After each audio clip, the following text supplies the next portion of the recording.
संजय भाई आपने बोला है कि रामगिरी को अरेस्ट करना चाहिए, आप अरेस्ट करो उसको, कल सुबह अरेस्ट करो। की धमकी है। मुसलमान डरता किसी के बाप से नहीं, मैं आपको डायरेक्ट बात बता रहा हूँ। पहले तो हमको छेड़ो मत, और छेड़ोगे तो छोड़ेंगे भी नहीं। तो शुरुआत कह रहे हैं कि वो रैली तो सिर्फ ट्रेलर थी, पिक्चर अभी बाकी है। अगर नाथू रामगिरी को जेल के अंदर नहीं किया तो हम ये प्रोटेस्ट बंद नहीं करेंगे। और अगर आप मुझसे मेरी राय पूछते हैं तो वीडियो के आखिरी में तो बताऊंगी, बट पहले भी मैं ये कहना चाहूंगी कि ये अन्याय क्यों कि अगर कोई इस्लामिक स्कॉलर ऐसी नफरती बयानबाजी कर ले वो तो जेल से निकल ही नहीं सकता।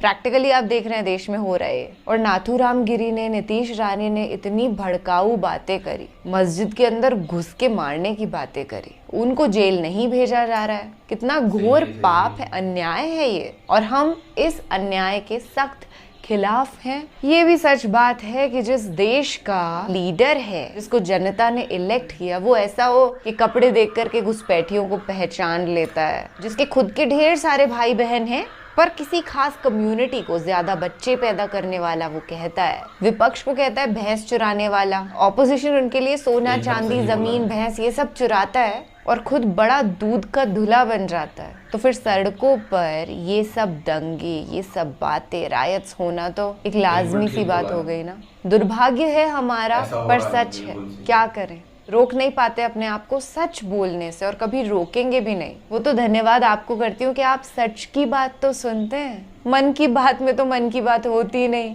चले फिलहाल पठान साहब को सुनते हैं, उसके बाद गहरी वार्तालाप हमको करनी है। हाल ही में AIMIM ने एक रैली निकाली थी, आप भी उस रैली के हिस्सा थे, कई हजार लोग उसमें शामिल हुए। एक नारा उसमें आया, एक डायलॉग उसमें आया कि आता माजी सटक ली तो बहुत बुरा हो जाएगा। बुरा क्या होने वाला था? धमकी सरकार को थी कि जनता को थी? देखिए सब आपका सवाल का जवाब मैं थोड़ा सा विस्तार में दूंगा, क्योंकि बहुत इंपॉर्टेंट टॉपिक आपने छेड़ा है। महाराष्ट्र में चुनाव होने वाले, अब चुनाव के पहले भाजपा की जो महायुति बनी है महाराष्ट्र में, इनको पता है कि ये डब्बा गुल्ले हारने वाले, क्योंकि डेवलपमेंट विकास के नाम पे कुछ किया नहीं है। तो इन लोगों ने क्या किया कि अपनी वही पुरानी स्टाइल, भड़काऊ भाषण देने वाले नफरती कुछ चिंटुओं को छोड़ दिया। पहले आया रामगिरी ने आते ही हमारे हुजूर मोहम्मद मुस्तफ़ा सल्लल्लाहु अलैहि वसल्लम की शान में गुस्ताखी कर दी।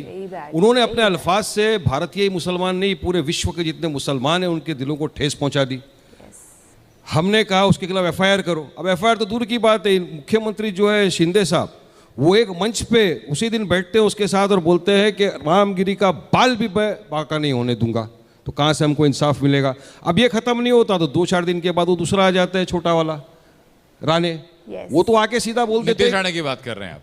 हाँ, अरे उसी का छोटा नन्ना मुन्ना बच्चा, मैं उसको बोलता हूँ स्कूल बॉय, छोटी चड्डी। ज़्यादा नहीं बोलूँगा वरना बात आगे चले जाएगी, टॉपिक से हटना नहीं। वो आके डायरेक्ट बोलता है कि रामगिरी के बारे में कुछ बोला, मस्जिद में घुसूंगा, चुन चुन के मारूंगा। अरे भाई, चुन चुन के मारेगा तो हम लोग क्या तेरे को पागल पागल दिखते हैं? हम लोग के हाथ में चूड़ियाँ पहन के तो नहीं बैठे हैं ना। और इस तरह के अल्फाज यूज कर रहा है। और मैं तो आपके मन से भी बोल रहा हूँ कि भाई ठीक है, आजा, जो मस्जिद में बोलता है मैं बैठा हूँ, आएगा तो 2 टांग पे, लेकिन यकीन है मुझे बेटा तू जाएगा तो स्ट्रेचर के ऊपर। डरने देखो मारने की धमकी है। मुसलमान डरता किसी के बाप से नहीं, मैं आपको डायरेक्ट बात बता रहा हूँ। हम लोग संविधान को मानते हैं, कायदे कानून का पालन। मुसलमान को डरा कौन रहा है सर? अरे ये लोग ही डरा रहे हैं। इनका एक ही तो मकसद है कि अपनी अगर राजनीति चमकाना है, जाओ इस्लाम के खिलाफ अनाप शनाप बकवास करो, मुसलमानों को गालियां दो, जवाब आप भी दे रहे हैं, सियासत चमकाओ। अब इसी को लेकर अगर आप उस पर FIR है, उसको अरेस्ट नहीं करते, कुछ नहीं करते, तो हमने एक आह्वान दिया गवर्नमेंट को। हमने कहा अगर 5 दिन के अंदर आपने दोनों को हिरासत में नहीं लिया तो हम मुंबई आएंगे, संविधान देंगे मुख्यमंत्री को, और चलो मुंबई तिरंगा रैली निकालेंगे। संविधान क्यों देंगे मैं आपको बताता हूँ। देश संविधान से चलेगा, कायदे कानून से चलेगा। अब अगर कायदा कानून मुफ्ती सलमान अजहरी के लिए है कि जिन्होंने एक अशार पढ़ा, किसी को कुछ बोला भी नहीं, उनको उठा के आपने सीधा जेल में डाल दिया। और वहीं रामगिरी जैसा आदमी जिसने मुसलमानों के दिलों को ठेस पहुंचा, इमोशन के साथ उसने ये किया, आप उसको अरेस्ट नहीं करते? राणे जैसे लोगों को, 2 चीजें ये रैली थी हमारी, और हजारों लोग नहीं थे, लाखों लोग थे, हजारों के हिसाब से गाड़ियां थी, मोटरसाइकिलें थी। मैं कह रहा हूं 2 चीजें एक साथ नहीं चलती। संजय जी बताइएगा जरा। पहली बात तो ये कहते हैं कि हम लोग आचा माजी सटक ली, अगर दिमाग फिरा तो कुछ बुरा हो जाएगा। दूसरी तरफ संविधान गिफ्ट करते हैं, तो दोनों चीजें साथ में कैसे चलेंगी सर? और क्या ये प्रशासन के लिए, शासन के लिए चुनौती नहीं है कि आपकी सीमा पर लाखों लोग आ जाते हैं, धमकी देकर चले जाते हैं? देखिए, भारत में लोकतंत्र है और लोकतंत्र में सभी को अपनी बात रखने का अधिकार है, लेकिन बात रखते समय मर्यादा का पालन करना पड़ेगा। कोई व्यक्ति अगर संभाजीनगर से मुंबई तक के लिए यात्रा करना चाहता है, उसका स्वागत है, कोई दिक्कत नहीं है। लेकिन यात्रा के दरमियान अगर इस प्रकार की भाषा का इस्तेमाल करेंगे कि अता माझी सटकली और मुसलमान किसी से डरता नहीं, किसी के बाप से डरता नहीं, इस प्रकार की भाषा का इस्तेमाल नहीं होना चाहिए। वरना क्या है, इस देश में कानून है और कानून कार्रवाई कर सकता है। और उसके बाद मत कहिए कि मैं माइनॉरिटी में हूं इसलिए मेरे ऊपर अत्याचार हो गया। एक मिनट। दूसरी बात, रामगिरी जी के बारे में जो बार बार कहते हैं, इस बारे में इसका दो पक्ष है, उनके उस पूरे कंट्रोवर्सी का दो पक्ष है। मैं दोनों को स्पष्ट कर देना चाहता हूं।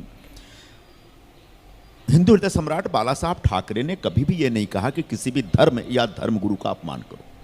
वो सर्वधर्म समभाव की बात करते थे, मतलब सभी धर्मों का सम्मान होना चाहिए। तो रामगिरी जी ने अगर पैगंबर साहब के बारे में कुछ बोला, गलत बोला, तो निश्चित तौर पर कोई उससे सहमत नहीं है। लेकिन ये कहना कि मुख्यमंत्री जी ने ऐसी बातें क्यों कही, क्योंकि महाराष्ट्र के मुख्यमंत्री हैं एकनाथ शिंदे जी, और उनके देखरेख में अगर किसी व्यक्ति की सुरक्षा को कोई खतरा होता है तो उनको इस बात की गारंटी देने का पूरा अधिकार है कि इनका बाल भी मतलब सुरक्षा के संदर्भ में बोल रहे आपके बराबर में बैठ के बोल रहे हैं कि खतरा किससे है। वो तो कह रहे हैं कि आप लोग हैं जो मुसलमानों को डरा रहे हैं। अगर खतरा होता इनको तो संभाजीनगर से सही सलामत आकर के वापस जा सकते थे क्या? अगर खतरा होता तो वारिस पठान यहां के बैठ सकते थे क्या?